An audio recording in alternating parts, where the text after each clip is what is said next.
Do you all remember Teletubbies? That's right, Teletubbies. Anyone in Generation Z remembers Teletubbies. Now this goes way back to when we were very young and we'd watch this crazy, obscure show with these giant life-size puppets just dancing around and singing these incoherent songs. But there's something deeper to Teletubbies. There's something so much deeper that we haven't truly thought of. In Teletubbies, one of the opening scenes is of the sun.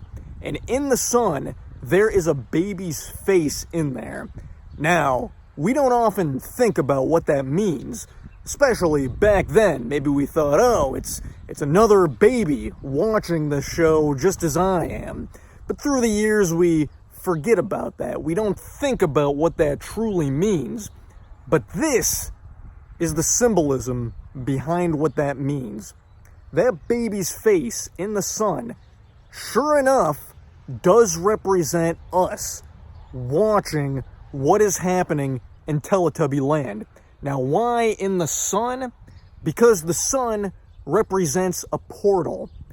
The baby's face is shining through into this transcendent universe, through this bright, shining beam of light, just ripping through their universe so that we can see beyond the curtain into what it's like in this transcendental reality.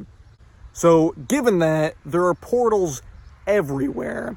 Think about it. The Wizard of Oz, Chronicles of Narnia, in any great story, there is a portal of some sort where people go beyond the world that they exist in to look into a transcendental universe that blows their minds and makes them think in completely new ways. Now, as infants, there was nothing but potential to think in new ways. I mean, we didn't have much experience. Pretty much anything was a portal to make us think in new ways. But what is significant about Teletubby Land? Why was there something that was so much deeper in that show that has been subconsciously ingrained in us throughout all these years? As we, the babies in the sun, look through the portal into this new reality, we watch the Teletubbies partake in reality. And it seems obscure thinking about it right now. But if you think about it, if we were to look into an alien planet and see how they conducted their lives, or if aliens were to look at us and see how we conducted our lives, they too may find it obscure. But what they would also observe is perhaps some of the joys we experience as well. Some of our singing, some of our dancing, or rather, maybe our metaphorical singing and dancing. Maybe they see our celebrations of sorts, our worships of sorts, and to them, it seems foreign. It seems unusual. But yet, they may still be entertained by it.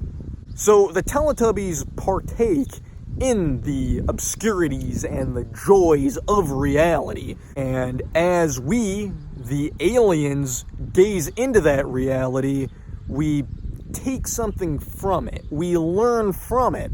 Maybe the Teletubbies aren't aware that we are the eternal observer to what is going on, but we still learn from them. Let's look at the physical nature of these Teletubbies. They have antennas because, in reality, we get reception to what is going on, similarly to a television. Some people call this good vibes, bad vibes. People are using the term vibes a lot more because we're recognizing our intuitive nature. We have a sixth sense that we pick up on what is happening within reality. Now, this transcends verbal communication, written communication. The Teletubbies, their language is very minimal, very simplistic. Rather, they communicate through the airwaves, through their antennas that are on top of their heads. Given that, let's look at their stomachs. It's observably known that they have televisions on their stomachs. Sometimes they even channel through what they pick up on their antennas to present on the televisions within their stomachs. This represents multiple things. First thing first is it represents the visual, subconscious, and conscious nature of their very being. In our heads, we have movies play out. Say we're reading a book, we can picture what is going on. We think about a hypothetical situation. We can, see ourselves there. We can see the colors. We can see ourselves moving through there. The Teletubbies, you can see what their conscious and subconscious nature is presented on themselves. This is what they channel through their antennas. This represents their sixth sense, and they pick up on other aspects of reality. What's most interesting about this is what they present on their televisions isn't even from their universe. It's from ours, or at least we think it's from ours. So their sixth sense transcends just their universe. It transcends the multiverse of sorts. In some ways, we could even say that they're channeling information and data from the portal that is the sun that we look through to observe their universe. Of course, it must be stated again that the portal we are looking through into their universe is literally the television. From an objective point of view, the portal we use to look into their reality is our television sets.